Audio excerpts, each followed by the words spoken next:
Beginners do not agree with Lindstrom's view of neuromarketing and the possibilities he claims to see within the field.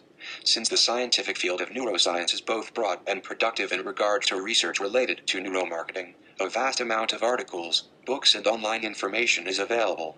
Thus, adhering with our purpose of conducting an in-depth analysis of our empirical data, we have chosen to solely focus on 2 scientific articles, which have been chosen based on their ability to critically reflect upon the practice. Hereby, their notion of neuromarketing can be regarded as representative for the scientific field of neuroscience, but not necessarily as exhaustive. An important point to keep in mind is the fact that we are, indeed, not neuroscientists and hence adhere to a corporate communication background, not to a medical one. We therefore neither can nor will go into minutely detail of the brain processes and functions surrounding the use of neuromarketing, but rather explain the practice within the framework of marketing and introduce the most important aspects necessary to understand the scientific backbone of neuromarketing. The analysis of our empirical data is conducted based on Fairclough's CD8, which is supplemented with Tolman's model of argumentation. However, in regard to the extensive nature of Fairclough's CD8, it has not been possible to go into minutely detail with all of his concepts and aspects, and we have therefore limited our analysis to 17 include the most relevant ones. Again, this is not considered a compromise in relation to the quality of the analysis. Quite contrary, by focusing on the most relevant aspects in our analysis, we will also yield the most relevant and important information. E.g., no quantitative analyses have been conducted to prove the findings of dominating discourses. Rather, these have been based on evaluation of the frequency with which they are articulated. As we are comparing different fields and opinions to each other, it could be argued that an analysis of genre would have been obvious to include. The scientific articles concur with a specific genre. However, given the multifaceted nature of Lindstrom's work, it has not been possible to categorize him within a specific genre, and hence, no frame of reference exists in terms of conducting a genre analysis. Lastly, we find it important to emphasize that we aspire to reach an understanding of the different views on neuromarketing, and through this how the scientific field and Lindstrom communicatively approached the practice. Hereby, adhering with our epistemological standpoint of hermeneutics, our analysis is of an explorative character and will therefore not go into a minutely description of our findings, but rather reflect upon them and hereby arrive at an understanding of them. 18.2 Theory of Scientific Methods. In the following section, we will describe which position of scientific methods we have been inspired by in the scientific framework on which our thesis unfolds, as this framework will provide a clarification of our scientific considerations and epistemological stance. It will specify the fundamental assumptions we hold about the world in our search for knowledge and hence serve as a prerequisite for understanding the foundation of our thesis. Based on our choice of theory and empirical foundation, our anchoring stance is within the interpretive worldview. Our approach to knowledge is characterized by an ambition to understand the subject area of neuromarketing, the arguments, views and opinions surrounding its use and how it is described in the particular setting of biology and from a neuroscientific perspective. As scientists, we set out with the goal of understanding the concept of neuromarketing and examine the assumptions associated with the practice. Our overriding scientific standpoint will therefore be within the hermeneutic tradition, which will be supplemented with social constructionism 1. As we are working within the subject areas of marketing and communication, areas which are highly subjective and dependent on the actors involved, an interpretive stance is highly suitable, as this will allow us to explore the points of views of those involved in it, and ensure a thorough investigation of our empirical data. As such, interpretation is the activity that constitutes our attempt to gain knowledge and establish an understanding of neuromarketing, and in particular the manner in which it is communicatively approached. Sherat 2006. Pages 17-18. 2.1 Hermeneutics. The overriding scientific frame of our thesis will be the hermeneutic position. The word hermeneutics is derived from the Greek word hermeneutikos, which means to interpret. It stems from Greek education and holds the same meaning today. Thus, when referring one, there is only a subtle difference between social constructionism and constructivism, and given the points of agreement between the two, they are often brought together in a synthesis. Burr 2003, p. 20. As we adhere to Vivian Burr's notion of the field, we will use the term social constructionism. 19.2 Hermeneutics 1 is usually referring to a disciplined approach to interpretation. op.cit. p. 17. Hermeneutics is characterized by subjective interpretation. However, the practice names no particular method of interpretation or coherent body of theory, which could be explained in a systematic form. Weinsheimer 1991, p. 1. Rather, hermeneutics is described as the art of understanding. reached through a referential process where we understand by comparing the unknown to the known. Palmer, 1969, p. 87. On the ontological level, hermeneutics claims that the social world consists of meaning and that meaning is created as a constant and dynamic process. Knowledge is a subjective matter, always related to the eyes of the beholder and based on understanding and interpretation. op.cit. Pages 118-119.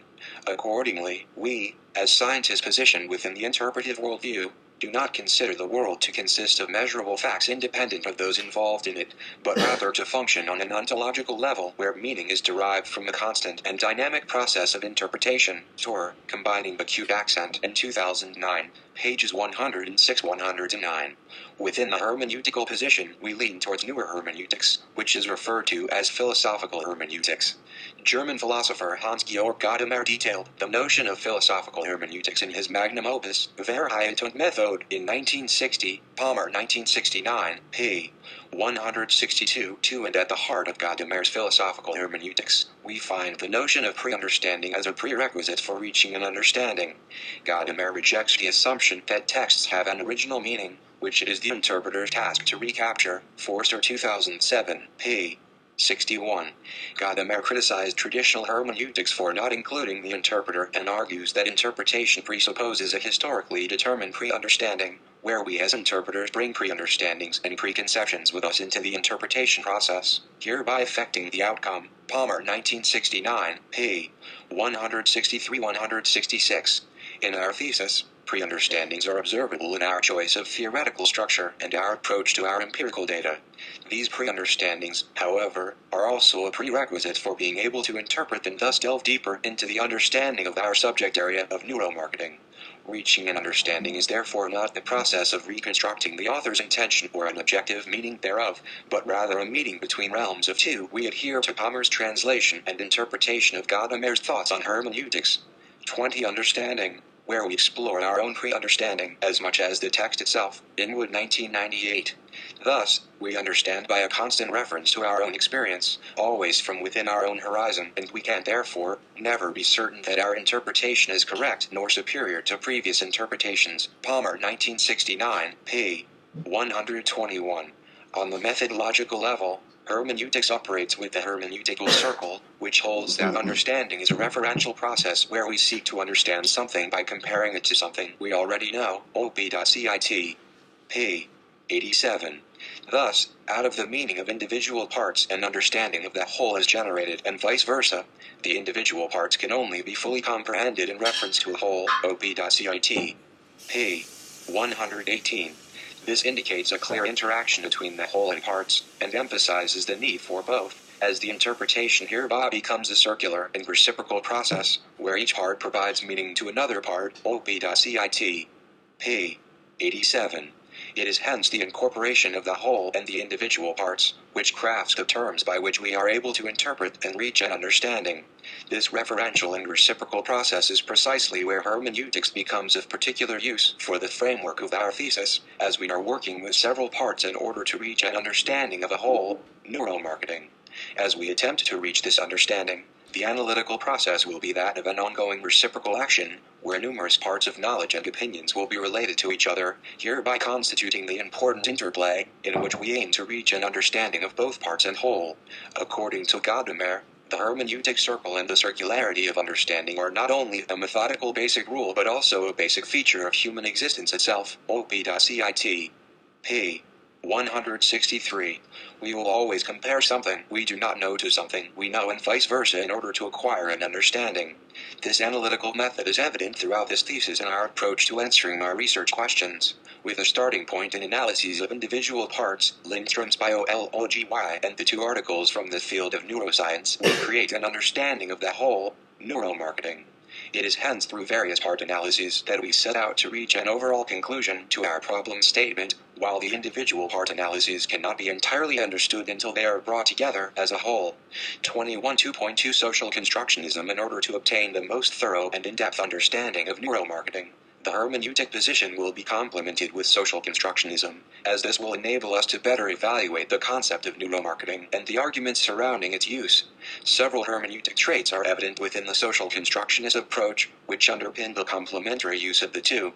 Common for the two positions are, among other things, that they in general focus on the process by which meanings are created, that knowledge should be based on interpretation, and that both positions challenge the assumption that conventional knowledge is based upon measurable facts. Burr 2003, p.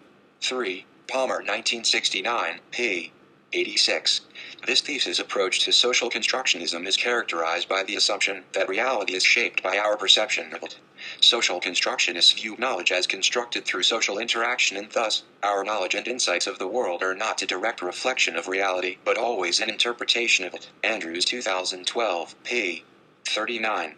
Social constructionism is an umbrella term for a range of theories about culture and society. Jorgensen, Phillips 2002, pages 4-5, and according to Vivian Burr, 2003, p. 2, no one definition of social constructionism exists, since no isolated feature or description would be able to embrace all approaches and aspects of the practice. Rather, Burr argues that all approaches to social constructionism rest on one or more of the following premises, which build on Gergen's work from 1985, The Social Constructionist Movement in Modern Psychology. A critical stance towards taken for granted knowledge. This premise bids us to be critical of our experience of the world and challenges the idea of objective, unbiased conventional knowledge. Gergen 1985, p. 266. It insists we take a critical stance towards our assumptions about how the world appears to be, as the categories in which we understand the world are not a direct reflection of reality, but always an interpretation. Ibid. 22. Historical and cultural specificity. The constructionist position argues that forces of nature do not automatically drive the process of understanding. op.cit. p. 267. Rather, our understanding, the concepts and categories we use, are derived from our historic and cultural background. Burr 2003, p. 4. Knowledge is sustained by social processes. This premise holds that it is through daily, social interactions between people that knowledge is constructed and created, meaning that social actions of all kinds, and in particular language, are of great interest to social constructionists. Ibid. Knowledge and social action go together. The above-mentioned negotiated constructions can take a wide variety of shapes, leading to several possible social constructions of the world. These constructions and descriptions maintain some patterns of social life, while they exclude others, as they have implications for what is tolerable. op.cit. p. 5. Bearing the above in mind, social constructionism is predominantly concerned with explaining the processes by which people come to depict and account for the world in which they live. Gergen 1985, p. 266. Thus, this thesis approach to social constructionism will be characterized by the assumption that reality is shaped by our recognition of it, and that the actions of people are based on the meanings they hold. Burr and Gergen notions of social constructionism are of particular importance to the framework of our thesis, as they are thought to underpin the general philosophical assumptions of discourse analysis. Jorgensen, Phillips 2002, p. 5. As discourse analysis will be a dominant analytical tool in our investigation of our empirical data, discourse analysis is often linked to social constructionism, as they both place great emphasis on the active role of language in the social construction of the world, hereby making discourse analysis one of the most widely used approaches within social constructionism. op.cit. p. 4. Furthermore, the process of a discourse analysis is generally regarded as a hermeneutic process, as there is a continuous interplay between analysis and data collection, and hence, hermeneutics can be regarded as the method of producing and grasping meaning relations. Woduk, Meyer 2001, p. 16. 23. In conclusion, this thesis has its epistemological standpoint within the interpretive worldview of hermeneutics and social constructionism, meaning that our overall intent is to understand neuromarketing. The subjective interpretation of hermeneutics and social constructionism opposes the positivist principle, which holds that the purpose of science is to achieve ultimate truths and general laws based on observation and experiment. Damon, Holloway 2002, p. 273. However, as our subject area is neuromarketing, an area which draws greatly on the world of neuroscience and its scientists, it is important to supplement our interpretive worldview with that of the positivistic worldview, as we are operating within two contrasting science traditions. Bearing both the interpretive and positivist position in mind will enable us to better explore and grasp the viewpoints and arguments from all empirical evidence.